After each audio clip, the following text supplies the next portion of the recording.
harder. Shadow boxing, jump rope with them chinchilla shorts worth Trump notes. It's fantastic, the boy out of Grand Rapids, and ever since a young teen he had the hands mastered. To be perfect, we all know it take practice. Who else dominated 4 different weight classes? Nobody, they all got sloppy with it. On top of that, Pretty Floyd real cocky with it. There's PB and PB, 2 champs together. Church.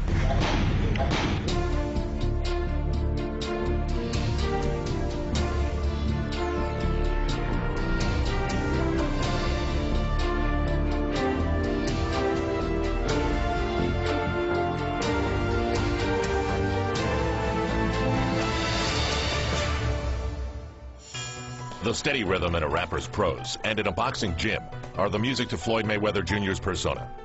Inside the ring, poetry explodes off his gloves. Exclamation points for the most agile mouth since the Louisville Lip.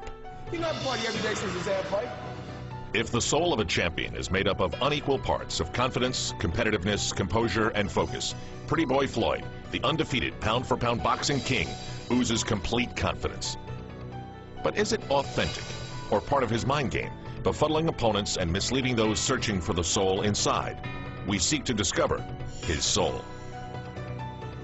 Once I enter the ring, there's no fighter that can match me mentally. My goal is to be the best ever, and I think I'm the best fighter ever. Floyd Mayweather promised he would humiliate Arturo Gatti before his fans. I beat everybody you put in front of me, and I'm going to continue to beat everybody you put in front of me. This sport is like no other sport. In the boxing, this is combat, this is war.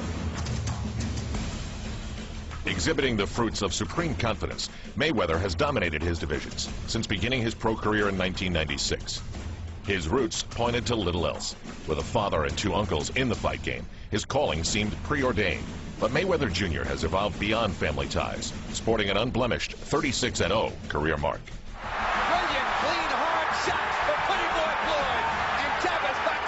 Getting there obviously is hard, but you know, to be on top after 10 years, it's unbelievable. He's been a world champion in 4 different weight classes. What drives him to obsession is a passion for others to acknowledge his superiority. You gotta know your distance. You got to know your distance. You gotta know it. He believed when his era was gone, they're gonna rate him as the greatest fighter ever. Dedication, hard work. Dedication, hard work. Dad was his hero. He was really his hero. Dad took him to the gym every day and had to hold him up to hit the bag. Believe it or not, I started training my son when he was a baby, right in the crib. I take his hands and start doing that. Pretty soon, my son started doing that on his own. I couldn't believe it. I used to just go to the gym and, you know, stand on a chair and hit the speed bag. And, you know, after hitting the speed bag for a few years, I got good at it. So when I was 4 years old, I knew how to hit the speed bag like a professional. When he came up here and he was 2.5, 3 years old, he already would run his mouth a little bit, you know, and if you tell him to do something, he'd just run right back at you. And as he grew older, that trash talking got better and better and better. When it's another athlete that can go a decade without an L, then talk to me. One of the things that he likes to do when he's training is talk about the opponent that's coming up. How many losses does that guy have? I ain't no shit, L. Basically, he's psyching himself as he's training. He's thinking about this other guy and putting this other guy down in his mind. There are some athletes that feel like their ability to think, maybe even psych out competitors, is a real advantage. I mean, you just think of Tiger Woods wearing red on Sundays. On May 22, 2004, Floyd Mayweather Jr. fought for the first time at the 140-pound weight class. His weapons in the ring that night? Superior speed and accuracy, and a daring verbal counterattack. He started boxing me, and he started talking to me, getting me out of my game, saying, "Come on, fight me, fight me."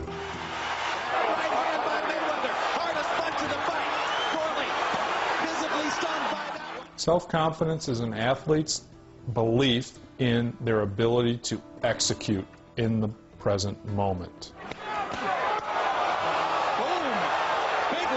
He has that utmost confidence and belief in his ability. Now, The general public or fans see that as cocky. He sees it as confidence. It's not a crime to boast about your talent. All he boasts about his talent. So it's not a crime to boast about your talent, as long as you can prove him wrong. Everything I talked about, if you call it bragging or boasting, whatever you want to call it, I lived up to it. These boys coming to gym, they work out every day. Every day. You know, you start trash talking to them and you know, just trying to put them down a little bit to make himself feel up here where he thought he should be. And that would overcome maybe any fear that he had.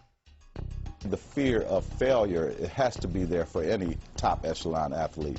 And if it is a fear, I would think it's the fear of losing the stature that he has. Any great basketball player that's out there right now had a lot of great nights. They also had a lot of bad nights, but still is known as a great player. And this sport is different. You know, you lose your number one spot. The L stay with you the rest of your career. Fear. All at once, it is an athlete's paradox. Either the catalyst for success or the tripwire for failure. Boxing, if you're losing, nobody want to lose. Who want to lose? I mean, you lose, that means you like everybody else.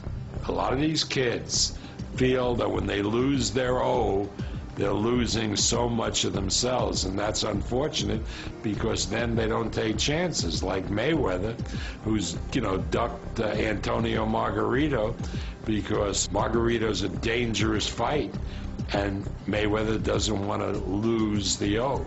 The zero means a lot to any person in sports, not just him. Nobody want to have a loss at nothing. So that fear thing saying to you, man, the whole world watching me. You know, I'm on a world stage.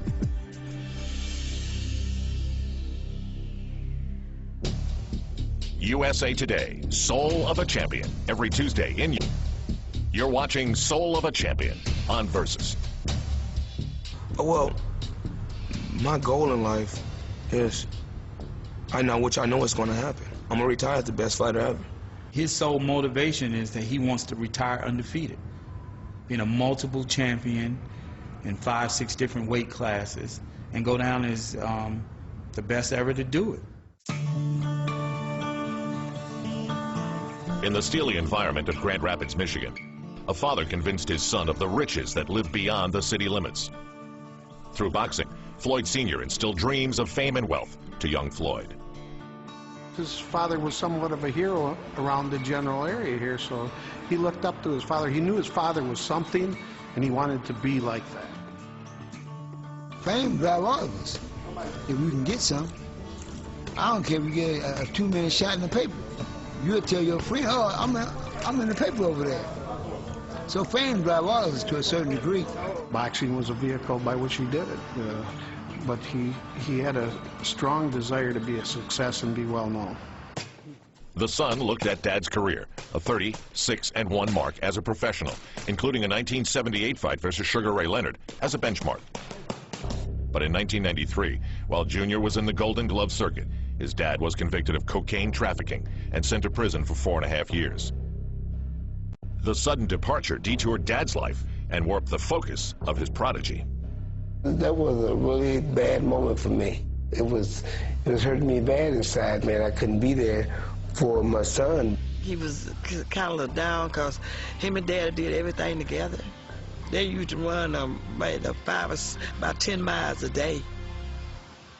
They did everything together. He wanted to be a boxer, but after his father, went to prison, he was like, I don't really know what to do. Got sort of depressed and just didn't come around for a while. I think that he was struggling with his focus. I talked to him frequently on the phone. I would bring some things back to him, that was written down about boxing, and I would refresh in his mind sometimes. Then he'd say, oh, Daddy, you're right. I remember that.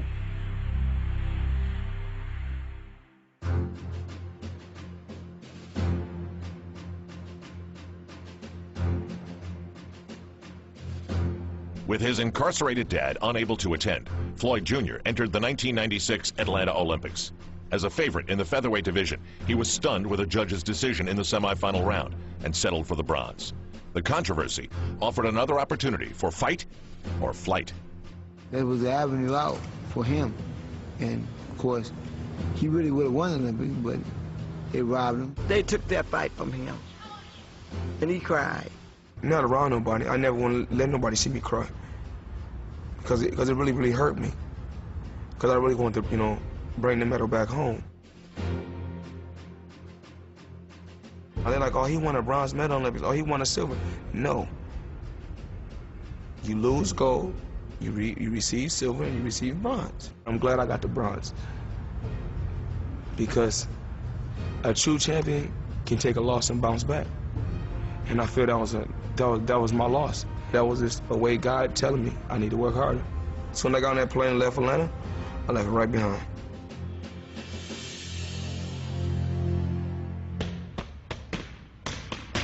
And once I get in here, I go in the zone. And when I go in the zone, can't nobody stop me.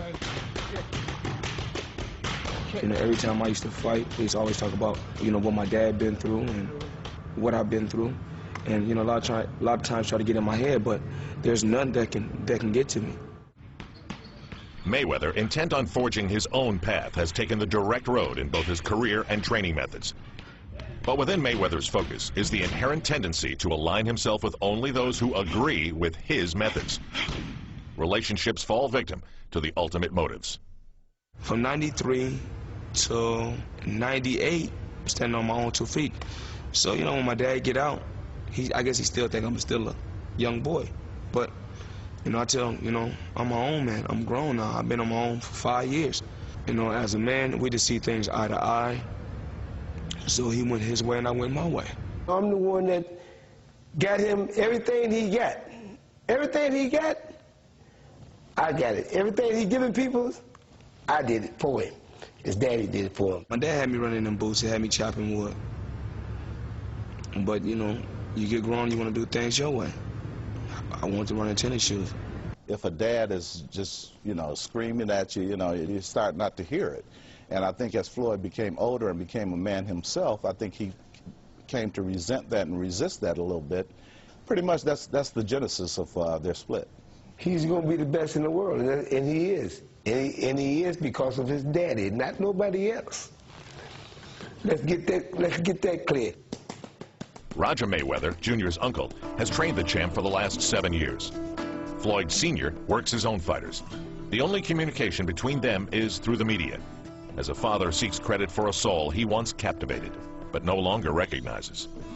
Back then, that's the son I know. This person here now, I don't know. How can a man walk in a room and see your daddy and don't acknowledge him? And your daddy is the only way you ever got where you got. Your daddy, not nobody else.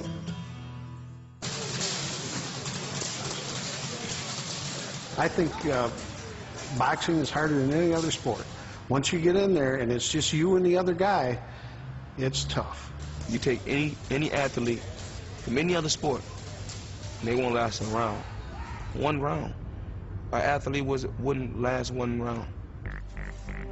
In the gladiator world of boxing, Mayweather embraces the inherent sacrifice.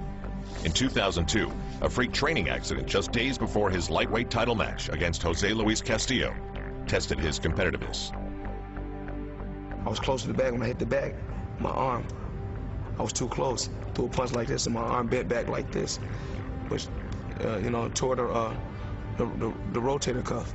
My arm was killing me. It was hurting so bad. It was like one of the worst feelings I ever had. I come to his house early Saturday morning, the day of the fight.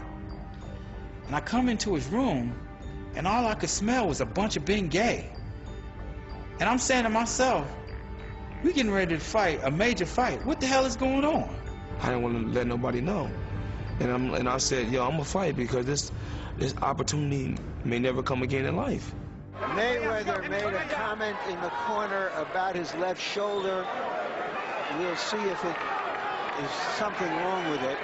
Confidence feeds trust. The more confident you are, the easier it is to trust your body and go out there and do what you've trained to do. Mayweather's leaping in with the strong left hook. He wanted to go out there and be able to still perform and show that he could beat this guy basically with one arm.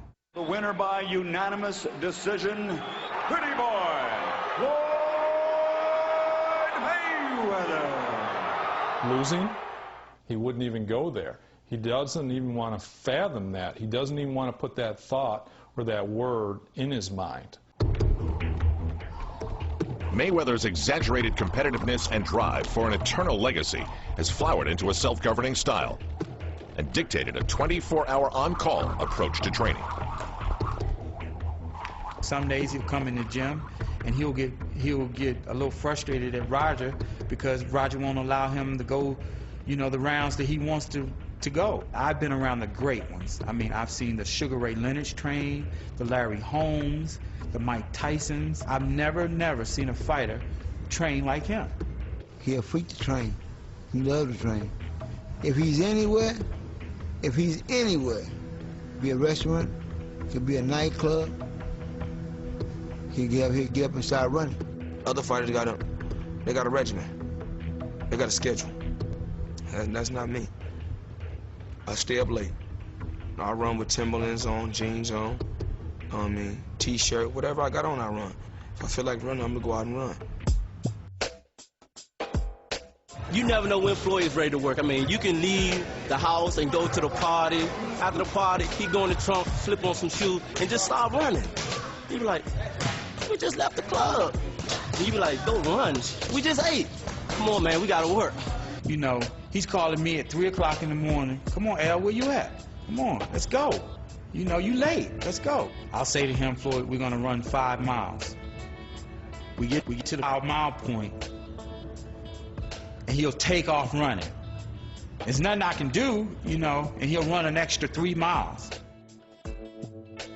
When he's training in the middle of the night, what are most other fighters doing? They're sleeping, you know, so that gives him that psychological edge. When he's working, most fighters are sleeping.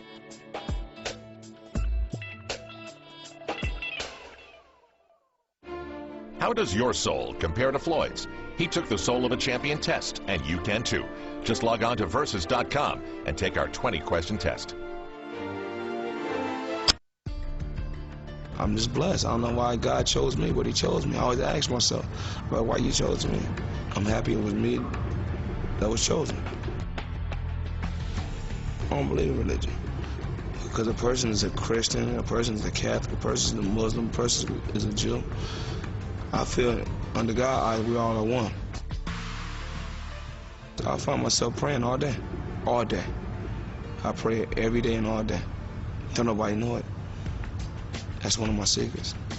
And I told you. Gives him faith that someone's looking over him. And when he feels like someone's looking over him and taking care of him, that gives him that added little confidence. Filled with a spiritual sense of humility, Mayweather has faced, then thrived in the vice of public attention.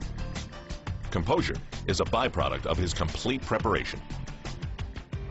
If you get a ball to Michael Jordan, you know he's gonna take the last shot, right? He's gonna take it whether he make it or miss it. But 90% of the time, he's going to make it. You know why? Because that pressure has been put on him all the time. It get to a point where you understand pressure and you know how to deal with it. And I think that's what he does. I never let what's going on the outside affect what's going on in the inside, because I know this is my job and this paved the way for me. And the Gatti crowd responds. When I went to Atlantic City and all the fans are in there rooting for Gotti, that means it's a great feeling. I feel good because I know once we get in that square circle, what I really know in my heart, the fans cannot get in there and fight for a fighter. It's just me and him, one-on-one. Mayweather knocks him halfway across the ring with his own vicious left hook. And I always remind him, this ain't nothing but the gym. That means he can focus just like it is the gym. When the gym, there's no ooh, no oh man, he did this, oh he did it. It ain't none of that. It's just you, me, and him, and the guys he's boxing.